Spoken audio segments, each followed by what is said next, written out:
और अभी जो है मैं राजेंद्र जी को आमंत्रित करूंगा तो वो आगे का सेशन लेंगे। धन्यवाद आपका।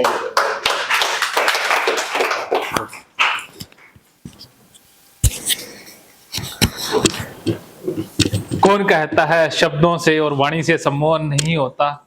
एक बार सतीश जी का सेशन अटेंड करके तो देखिए। वो कहते हैं ना कि किसी की वाणी सुनते हैं, साथ रहते हैं तो असर आ ही जाता है। तो कुछ हाँ जी जी, बहुत बहुत धन्यवाद आप सभी का। और प्रबुद्ध जनों की सभा में एक बार फिर से मैं अपने आप को सौभाग्यशाली मानता हूँ। और सतीश जी ने तो आप सभी के बीच में मैं फिर से अपनी वाणी को आगे बढ़ाता हूं और हम विषय पर आते हैं। और आप सभी के मन में बहुत सारे सवाल भी उठेंगे, बहुत सारी शंकाएं भी उठेंगी, तो आप उनको नोट करिएगा और हम एक सेशन रखेंगे, उसमें हम आपके हर एक सवाल को लेंगे। तो अभी तक हमने जान लिया कि शब्दों से सम्मोहन, कि सम्मोहन में या जीवन में शब्दों का कितना महत्व है। और सम्मोहन हिप्नोसिस शब्दों का ही खेल है और कुछ नहीं है, सिर्फ शब्दों का ही उतार चढ़ाव, शब्दों का ही कमाल है। और जी, तो अब हम विषय की ओर आगे बढ़ते हैं। व्हाट इज हिप्नोसिस, कि सम्मोहन है क्या? जैसे मैं आप दो से पूछना चाहूंगा कि आप क्या समझते हैं। तो एक बार आप भूटान वाले सर आए हैं, आप बहुत कम बोलते हैं, तो आप बताइए आप सम्मोहन किसे कहते हैं, किसे समझते हैं? हिप्नोसिस का आइडिया नहीं, बाकी वो देख के अच्छा, पता नहीं। ठीक है, ठीक है, जी जी, हाँ ठीक है, ठीक, ओके, ठीक है, ठीक। चलिए मैं बता देता हूं बिना किसी समय को गवाए कि सम्मोहन सिर्फ alter state of conscious mind, कि जो चेतन मन की एक एकाग्र अवस्था है, एक अवस्था है।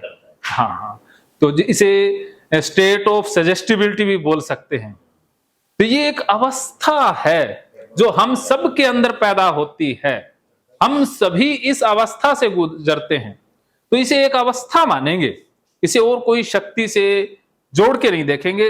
आप इतना जान लीजिए, हम और ज्यादा डेफिनेशन में नहीं जाएंगे, कि एक ऐसी अवस्था, फोकस्ड अवस्था, जब हम किसी कार्य पर, किसी भी चीज पर फोकस्ड हैं, जैसे आप कुछ देर के लिए इस सेशन पर ही पूरी तरह से फोकस्ड हो गए, तो आप उसी अवस्था में पहुंच गए, आप स्टेट ऑफ हिप्नोसिस में ही पहुंच गए हैं। तो ये एक स्टेट है। इसके बाद देखिए, सम्मोहन हमेशा से रहा है, जब से मानव इस धरती पर आया है तब से ही सम्मोहन रहा है। अलग अलग धर्मों में इसके व्याख्यान अलग अलग है।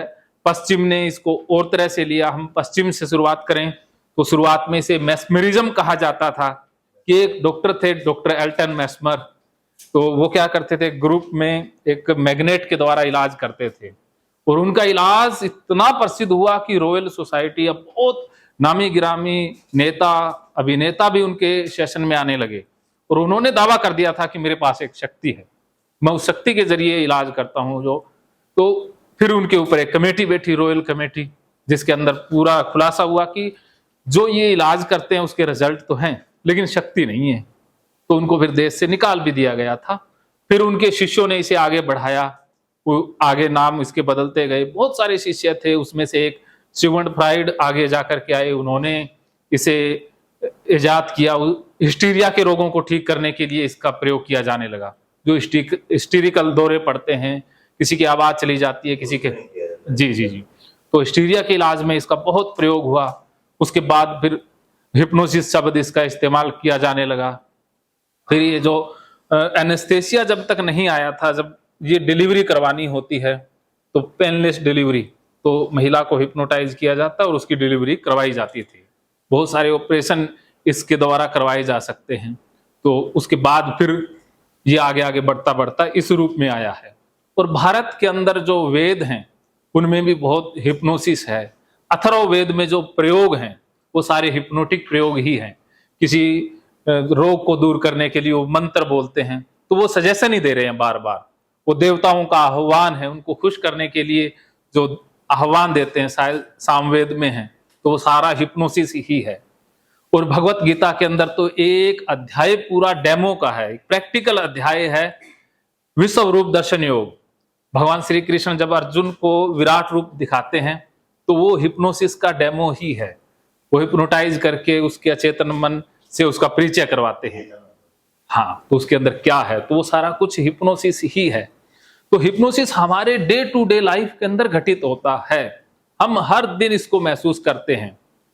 आप जब सोते हैं तो हम इसी अवस्था से होकर के जाते हैं, सपनों के माध्यम से, सपनों से जो चीजें बाहर निकलती हैं वो अचेतन मन का एक रूप है।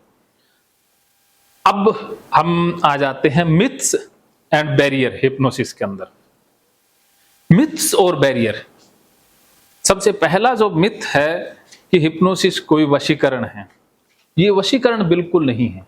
ये बात याद रखिएगा, इसके द्वारा किसी को वश में करके किसी को लूटा नहीं जा सकता है, किसी के साथ गलत काम नहीं करवाया जा सकता है।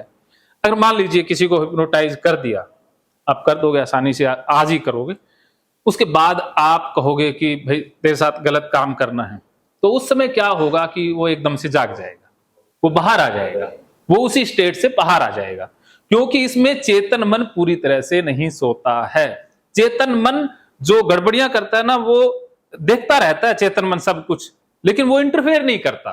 जो चेतन माइंड का इंटरफेरेंस है वो समाप्त हो जाता है, वो सीधा हमारा कनेक्शन अनकॉन्शियस माइंड तक चला जाता है। लेकिन पता सब कुछ होता है कि हमें क्या कहा जा रहा है, हम क्या कर रहे हैं, सब कुछ हमें पता होता है, नॉलेज में होता है। हाँ जी, तो इसीलिए जैसे ही कोई गलत कमांड आएगी, बंदा एकदम से उस स्टेट से बाहर आ जाएगा। जैसे किसी का कत्ल नहीं करवा सकते, आप कह दोगे कि कत्ल करो तो बंदा चाकू तक तो उठा लेगा, लेकिन उसका हाथ कांपने लगेगा और एकदम से बाहर आ जाएगा। तो ये बात मन से बिल्कुल निकाल दें कि कोई आपसे गलत करवा सकता है। फिर आपके मन में सवाल आएगा कि बहुत से लोग तो जी ट्रेन में लूट लेते हैं, जेवरात ले लेते हैं, इस तरह के सवाल मेरे पास आते हैं। वो हिप्नोसिस नहीं है। बहुत से लोग केमिकल यूज करते हैं, वो सुंघाते हैं या कोई कागज में, तो उससे क्या है कि वो बेहोशी की अवस्था में आ जाते हैं और उनसे लूटा जाता है। तो वो सम्मोहन नहीं है, उससे सम्मोहन बदनाम हो गया है। उन चक्रों में सम्मोहन को बदनाम कर दिया गया है। और जो हमें फिल्मों में दिखाया जाता है या कई बार बहुत सी किताबें इस विषय पर लिखी गई हैं जिनमें बहुत रहस्यवाद को जन्म दे दिया है, वो भी हिप्नोसिस नहीं है।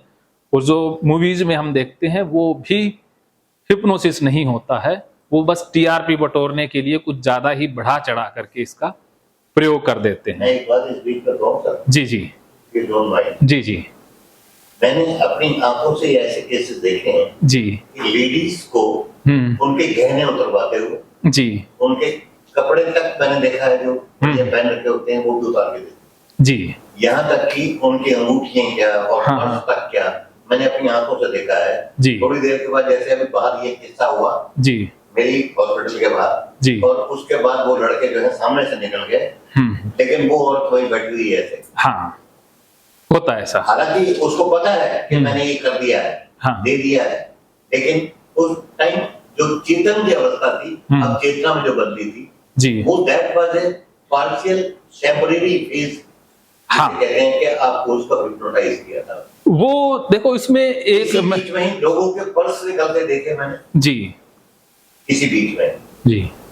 आजकल एक ऐसा ट्रेंड बन चुका है जी, ये जो आप कह रहे हैं कि इसको ऐसे नहीं कर सकते, ऐसे नहीं कर सकते जी, इसका मिसयूज भी बहुत हो रहा है। मैं आपकी बात से सहमति रखता हूँ। मैं अभी यही बात बता रहा था आपको कि आप इसको बता रहे हैं, लेकिन मिसयूज करने वाले इसको कर रहे हैं जी। मैं अपना अनुभव बताता हूँ कि हम सभी जो इकट्ठे हुए हैं इसका यूज करने के लिए इकट्ठे हुए हैं, और अगर आप मुझसे सीख रहे हो, आपने सीख लिया, इसका मिसयूज होगा ही नहीं, आप कर नहीं पाओगे ये, क्योंकि गुरु का जो ज्ञान है, गुरु की शिक्षा वो हमेशा साथ रहती है, जो कर्ण के साथ हुआ वैसा ही होता है।